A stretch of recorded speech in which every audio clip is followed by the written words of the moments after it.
us. After Bola Tinubu emerged victorious from the February the 25th presidential election, supporters all over the country celebrated with him. But others, or even some political parties, were not happy with this decision, with some going as far as filing a petition to the Presidential Election Tribunal. Experts and analysts have said one major step Bola Tinubu must take upon assuming the topmost seat is to reconcile and amend any sore relationship so as to ensure a seamless and peaceful tenure. The president-elect, who was also a former governor of Lagos State under the umbrella of the All Progressives Congress, has great antecedents.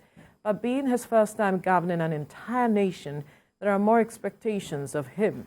Many Nigerians are now anticipating his fulfillment of his 80-page manifesto, which includes prioritizing security, health, education, agriculture, amongst others, to put Nigeria on the rank of a developed country. But joining us in the studio to discuss more on this, on Bola Tinubu's agenda for Nigeria, is a lawyer and APC member, Sheun Fale. Good morning. Happy Easter. Thanks for joining us. Good morning, Sheun. Good to see you. Right. A majority of Nigerians are saying that the president-elect has a huge task ahead of him. If you look at the papers this morning, the Catholic Bishop of Sokoto, that's Bishop Matthew Kuka, has even said that he should even put aside the matter of good governance and address certain issues of insecurity, address nepotism. He should make Nigeria whole again. Now, when you look at all of these aspects that Nigerians have put together as being the huge task, what do you see Bola Ahmed Tinubu doing? How do you see him addressing these matters? I have no doubt that he has the capability to do that. And, you know, like you said, his antecedent speaks to that because he's a man that naturally draws people to himself and to a cause. Clearly, I think from my perspective, his best way of doing that is, of course, engaging with all of the stakeholders, from other political party leaders, people in government, all shades of opinion. I think what Nigerians typically, when we do well, it is when we come together, irrespective of our ideologies, and stand politically, and and engage a common purpose. And if we have a leader that can then galvanize, that sort of collectiveness, then we will do that. So what I expect from him is leadership, purposeful leadership that is not of a political party or of a section of the country, but of Nigerians. And I believe that we'll see that with the government. And that comes with, of course, delegating responsibilities to the right people. Who are these people? You need to give hope to Nigerians in terms of the personnel that you are putting across, and their own antecedents themselves. And then those little steps that will begin to happen once it's inaugurated will begin to, I might believe, give hope to the nation that, okay, this group of guys are probably going to give their best in addressing the critical issues that face us as a people. Okay, well, there are concerns from some quarters that we have the president now, who is a retired general, who understands the issue of warfare and security. And for his 8 years, he's not been able to completely stamp out the issue of insecurity. There are concerns that Asiwaju doesn't have the background of a general or a military personnel, as a case, or a security agent, as the case may be. How would he handle what a general couldn't handle, especially in the area of security? The truth is that the solutions to security challenges are not necessarily all the time, the conventional weapons by which you fight war or security.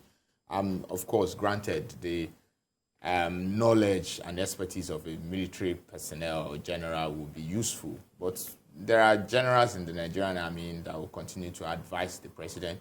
But we think, and we've said it severally, that the key issues that are fueling some of our security challenges are economic, and cost of living, the issues environmental degradation that has arisen because of climate change. So if you have a leader with the military support coming from the Nigerian military establishment with his economic agenda, then we probably will have a robust tackling of those issues. So I don't think that lack of military experience, is anything to dissuade a competent and a willing leader to fight insecurity. And for insecurity, I think it's also very important to always, educate Nigerians that, look, as a country, we would always have challenges security-wise, be it, all of this, it's everywhere.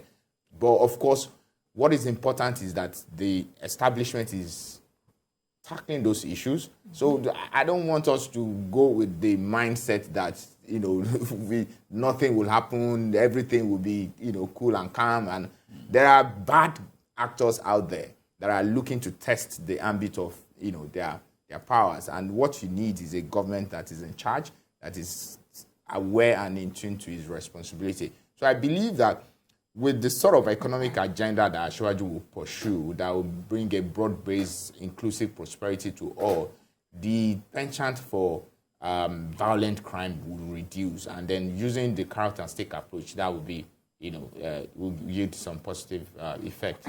As it stands, what Nigerians need is practically a miracle, where they can go to bed and sleep with their eyes closed. And we wouldn't have to have a situation where we are seeing a report of 130 persons being killed in 5 days. Those are the issues that are critical to Nigerians when it comes to the matter of insecurity, matters of kidnapping, banditry, and all of it. But then again, there's a matter of fifth columnists who are said to undermine the effort of government, either within the military, or like the former president, Goodluck Jonathan, said, some persons are in his government who are carrying all of this out. How do you see him addressing this matter, where government is making so much effort, but there are those who are undermining that effort? Running a tight ship, as a president of the Federal Republic of Nigeria, you must be awake to your responsibilities. And I'm not sure that there will be a fifth columnist in an Asiwaju government that he's aware of, and he will not, because he hears a president saying, some people, that means those people. What are you doing about those people? What are you doing to take them out of the system so that they don't undermine the collective? Yeah. So I believe that it is still about courage. It is still about the ability to take hard decisions and difficult decisions. And that's really what we hope. And that's for those of us that support the emergence of Asiwaju, that is what we expect that we'll get, a purposeful, courageous leader that's really able to take difficult decisions in some of these security issues that we find, in some of these economic issues that is really challenging us as a people. All right, this last election has created a lot of division amongst Nigerians. And if you see one of the papers today, I think News Direct says that Nigeria will move faster if we shun ethnic religious sentiments. And that was Asiwaju speaking there, at the time of this Easter. Now, talking about reconciliation, bringing the country together, closing the gap of this division, what must he do? How is he going to do it to bring Nigerians together again? Like I've said, he must choose to lead for Nigeria. He must choose to govern for Nigeria rather than his party or his ethnic background. And that's not who he is. He's a broad-based person. But speaking as to the ethnic hostilities that we've seen over the course of the last few weeks, leading to the election and after the election, I think it speaks to also our ability or inability to accept defeat as a people. Yeah, I mean, and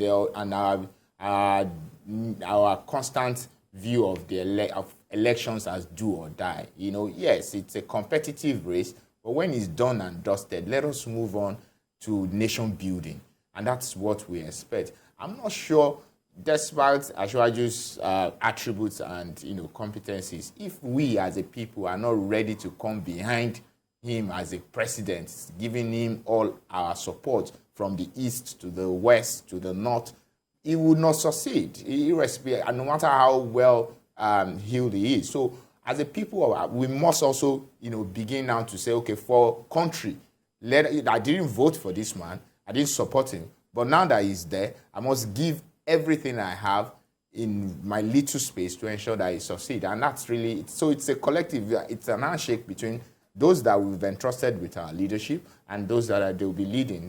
We must work together to make this thing work. I believe that's why we have begun to hear some persons speak about government of national unity from across the country, that is the direction the president-elect should go. But he has said he's looking at a government of national competence. And so a lot of Nigerians are wondering when he talks about competence. Yes, we know that across the regions there are competent persons, but how is he going to headhunt these people such that it brings about the needed healing that we are talking about?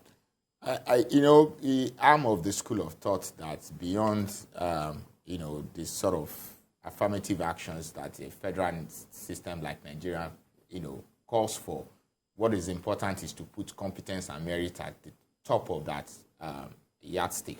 And it's easy for people to then accept whoever, or those that are entrusted with responsibilities when they find that they are people of competence, background in the areas that they've chosen. So for me, building a team of national unity should first and foremost be based on competence. And if that is the way he's chosen, because he has the prerogative to determine his team.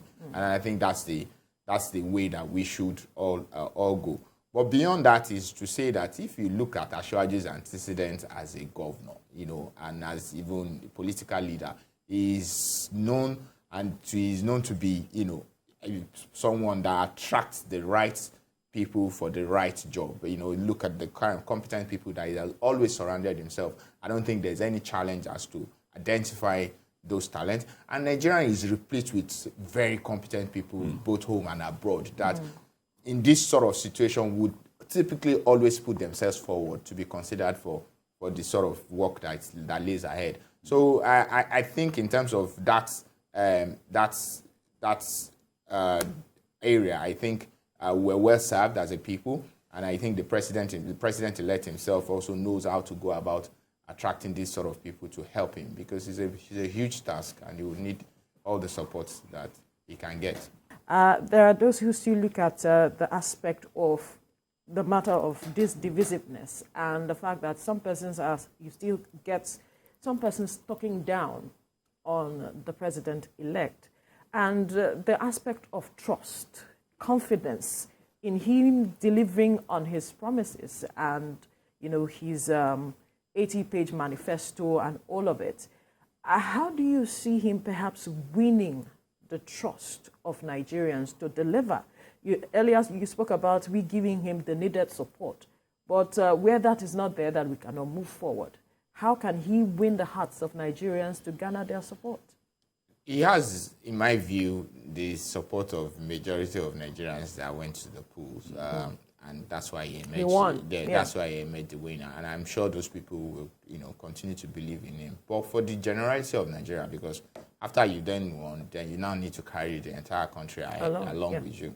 But for the majority of Nigerians, it's really just about his first, foray into governance. How, Nigerians really, they see you based on what you do. You understand? Winning the trust of Nigerians is about, okay, who are your team members? What sort of team are you putting together? We know you're a man that can put together a vibrant team to tackle our issues. When they see that will, first of all, encourage them to think, okay, these guys mean business, and I think that will happen. Then after that is, how are they going about delivering on these promises? The truth is that until we perform as a party, as a government, on some of the issues that we've campaigned on, the people then begin to take some of these things very, very seriously. And we have no illusions about that. The work is cut out for us, and the party and the president-elect is ready to do that work. And I think it is in that performance that trust will be cemented, obviously. There's really we can sit down here and talk about, how capable he is and what will happen in that government. I think it's in the manifestation of those things that we'll begin to see. And that's really what we've spoken during the campaign. We're speaking now. When that time comes, it'll be about work, what you're doing, how you're doing to really advance the cost of youth unemployment, cost of living, and our productivity as a people. And when Nigerians see that, then they have no issue with supporting you either as a governor or as a president. And that's really how to win the hearts and minds of Nigeria going forward. Okay, let's talk about, you mentioned productivity. Let's talk about productivity and industrialization. Recall that Nigeria, in the days where Nigeria, the glory of this country, where the naira was almost at par, or was at par with the dollar and so on, the 70s and part of the early 80s and all of that, was when we had almost all the industries in Nigeria performing in every sector of the economy. And at that time, all the companies were at top-notch production and were exporting so much. Nigeria gained a lot of foreign exchange, and so on, until they started dwindling after the structural adjustment program and so on. And then up until now, we have not recovered from it. Now, taking us back to the issue of productivity and industrialization, how is he going to bring back some of these companies, create new ones, to the level where Nigeria will begin to produce again, to export enough to generate the needed foreign exchange that would reduce inflation and so on, and empower the naira? You said it all. An economy or a country can only, grow with a production economy. We have to produce. We have to be, and it's in production that you create jobs and all of the things, good things that come with it. If you look at the Achibaju's various engagement, the key, of course, is to do that. And in doing that is to provide the enabling environment. I know that word sounds cliche when people say, oh, we need the enabling environment. The enabling environment just allow these private companies that, undertake one sort of business or the other to feel comfortable to be able to establish in one location or the other in Nigeria. And what are those? The ease of course, setting up, the ease of land acquisition and perfection and all of those, a lot of clarity when it comes to taxation, and so that those are the things that a coherent government can't put in place. The foreign exchange clarity in terms of dollar to naira exchange and repatriation, all of those things are key to enabling that environment. But specifically, one of the key things that we will do is, of course, to also encourage those set up in very places that have comparative advantage that can foster that development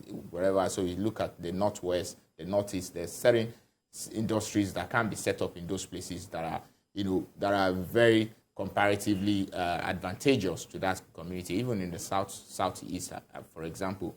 Of course, it's also down to now enable technology and provide technology to support the growth that these productive elements can have, to leapfrog some of their development, and to use tax particularly to also encourage this sort of setup. If you give tax incentives to some of these companies, they would come down, they will come in to set up, and then of course you create jobs like that. You can also of course encourage by saying, look, some of the numbers of jobs that you give to youth will also determine the sort of tax rebates that we give. So all of these things are thinkings that we think, that we believe will help stimulate the productive sector. You mentioned the youth, and I'm wondering the direction for youth engagement with regards to this government, because that's what a majority of Nigerians are also going to be looking forward to. Yes, in his acceptance speech, he talked about hearing the youth loud and clear, and so they want to see how loud and clearly he heard them with the kinds of policies that he will put across. In my view, if there's any sector, and this is with due respect to the older people and people of us, if there's any group of people that I think will benefit from this government more, will be the youth. I believe that, I believe that there will be a focus on really all of the issues that relate to youth engagement and development. So I want to believe also that there will be a dedicated focal point to reaching out to the youth, in terms of job creation, in terms of job retention, in terms of training and retraining to, enable them to earn, a decent living for themselves. And I think once the youth see that there is a government that is really giving out considerable thought to what are their issues and how it is that they can progress, then they begin to also, of course, come to the table as we expect them to. One of the ways that I think that can be done is through agriculture. We have so much potential as we seek to increase our agricultural productivity that we can use that also as a way to bring down our youth unemployment numbers. There's so many things for the youth to engage in within the agricultural value chain that I think that it's really there waiting for us to utilize. So, and that can only be done when you have somebody that is really at the heart of their thinking and their actions, put this youth in the central place to really, look at it. Okay, agriculture, how the information technology, even the sort of infrastructural renewal that we want to do, in sort of security architecture that we're reimagining. Where are the youths in all of this? They must, given that every country has a 20, 30-year plan, you must plan with them at the heart of it, because the average years for Nigerian youth is about 17 and a half. And that's really those that you must put in mind to build a much more sustainable country. So I think that what the youth can expect is a leader that is waking up day and night, really laser focused on those things that would advance their causes. All right. Besides the youth, is the women. And in this government, in fact, in Asiwaju's administration as governor of Lagos State, we saw how friendly he was to women, where he had women deputy governor, and then also involving women in different ministries and so on. Now, this is at the national level. At the course of his campaign, and even after winning the election, he mentioned the issue of creating an inclusivity, or creating inclusivity for women. Talk to us how that is going to pan out. If this is happy days for women, we've been looking forward to this. Given that he has spoken about the need to form a government of national competence, I think the women are in good stead, because Nigerian women are competent women. They're women of integrity and expertise in their chosen field. And he has put it out there that he intends to at least have women, 40% of his government are women. And so there's no also better champion for women than his wife, Yaya Asiwaju. I know she's someone that advances the cause of women in politics and governance generally.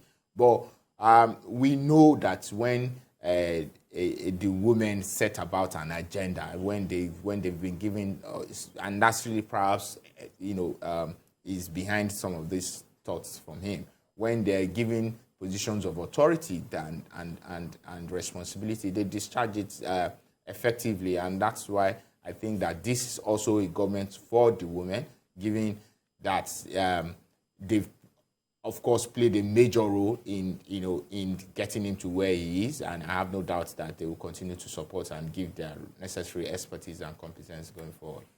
Right. Recently, the federal government said it had secured $800 million to serve as a cushion for the removal of fuel subsidy, and they were going to give it to about 50 million Nigerians. And there's been divergent reactions to that. There are experts who say this is a one-off support to Nigerians of 2,000 naira, if I get it right, and that we should look at injecting that money into something else. Give us a sense of how the Asiwaju-led administration intends to address this matter. When it says it will take out fuel subsidy, how is it going to cushion the effect of the matter of subsidy removal for a majority of Nigerians who are scared of this removal and its impact on their families, side by side, this $800 million that the government has said it's got? The removal of subsidy, like we all know, is typically very, very emotive for Nigerians. And it's emotive because it has financial implications. It has real life implications for us cost of living. And I believe that for a government that wants to do that, or it has to be well thought through. I believe that this sort of $800 million that we're talking about is just one aspect of the different measures that government must take to ensure that the common man does not feel too much the impact of, the subsidy removal. Beyond that is also the usage of the funding or the savings from the subsidy removal. So of course begin to use it for life impacting infrastructural programs that ultimately will also benefit them. But beyond that is also on the communication and advocacy that comes with it. A lot of people still don't understand why subsidy has to go, and of course the benefit that it will bring to them. I think one of the key work that this government will do and the coming government must do is to carry Nigerians along as to the reason why, and of course so that that's really now easier for them to understand. But in doing that, you also need responsible civil engagement or the civil society to also rise up, because I'm hearing people now saying, oh, we'll go against subsidy removal, we will do a lot of that. In one breath, you're saying that subsidy is not, does not augur well for us. But anytime a government wants to remove that subsidy, there's a section of us that really rise up, against that. And I think that's still due to lack of understanding. So we must really engage effectively to really get that across. But most importantly is really what we do with that savings. Absolutely. Yeah, and it is that ultimately would begin the amount. I don't think that there's any amount of palliative in 2,000 naira, 5,000 naira that really would speak to the depth of how much it will affect Nigerians than the sort of healthcare and road that we're building to deal with multidimensional poverty. But beyond that is also to tell Nigerians and to let Nigerians know that if we remove this subsidy, yes, in the few months or weeks, whatever time it takes for the market realities to set in, it might be expensive.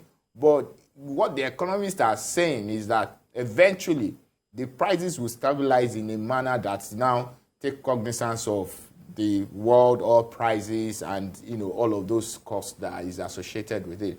And I think that over time all those things will stabilize, that will eventually not make the subsidy removal such a big deal.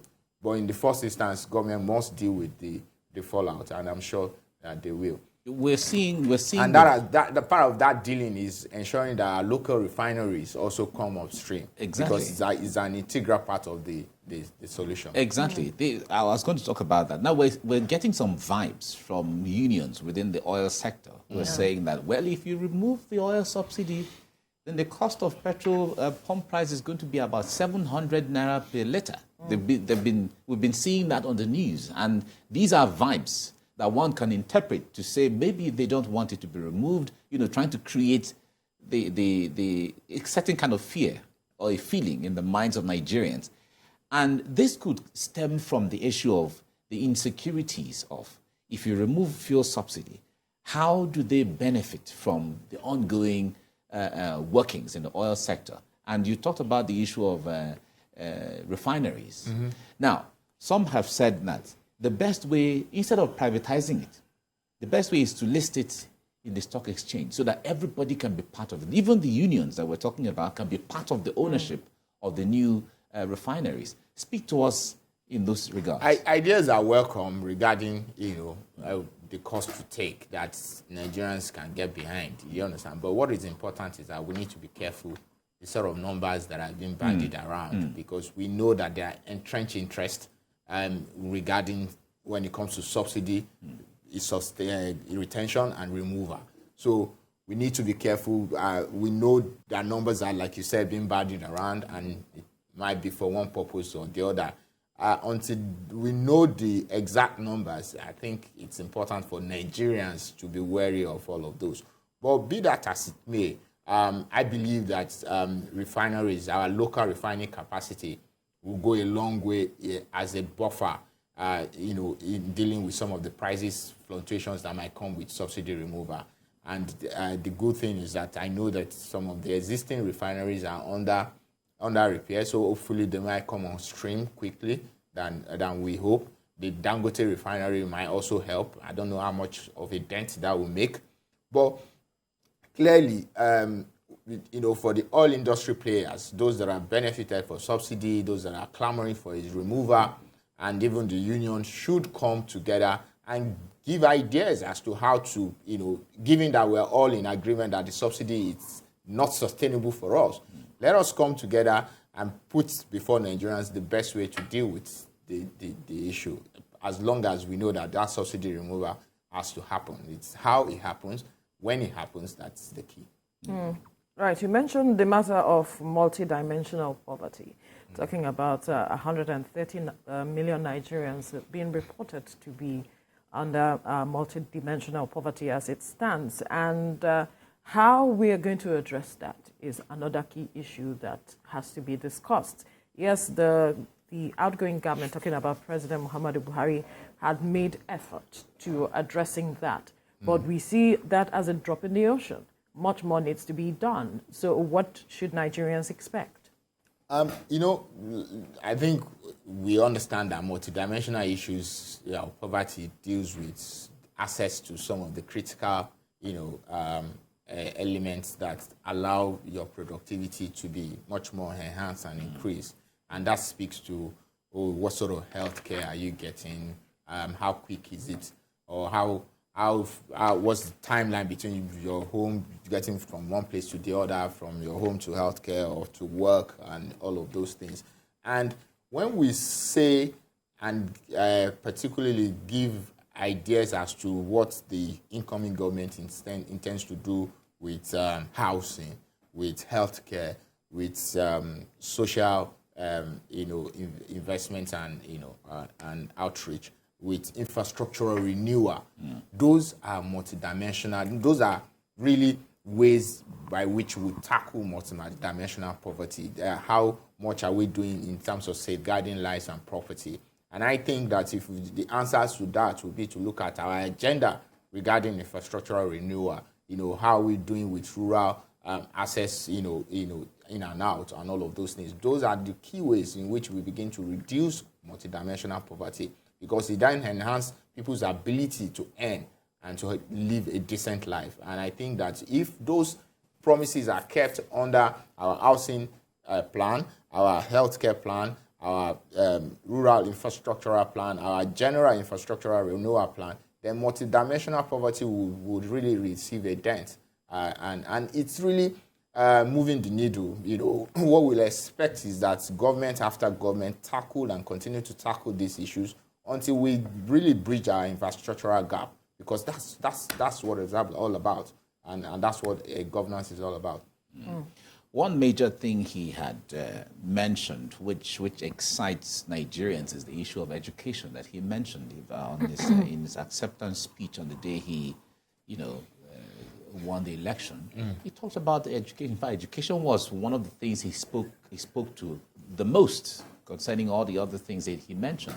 And those who listened are looking forward to a new dawn in education. Everyone has agreed that education is the bane of any development in any country at all. What great days ahead are you looking? What picture are you looking I think two things interest me regarding education generally. I think is the revamping of the curriculum. I think it is high time that we look at our curriculum vis-a-vis our national developmental agendas or need. We must begin to, tailor the next generation of young people in the sort of work that we envisage we will need given our developmental trajectory. And if we do that, if the education experts come together and fashion out a curriculum for us, of course, that is based on the STEM subjects, because that's really where the world is looking now, then we will be seen to be at least grooming those that will take over with the very deep, sound knowledge for them to propel forward. So that's very key. And Ashwaja has indeed said that it will have a broad-based national outlook for that. The other one is actually vocational training for me. Because yes, even at this primary, secondary level, the people that choose not to go to university, the people that have gone to university and I say, you know what, I need to do something. I think having a very robust national vocational outlook that keeps to, train people in all sort of, vocation will be very useful. We know that, look, over the last few years, we've lost some of our competitive edge in plumbing, in some of those little work that really keeps the society together. And it is in doing that that we can get a lot of people back to work as well, and at least working with something that is tangible and understanding. So I think we should anticipate that, and that's very key for us going forward. All right. I'm excited about that enormously. Sheon Faleye, lawyer, APC member, thank you for your time on the program. Thank you very much. Thank you for coming. coming. Thank you.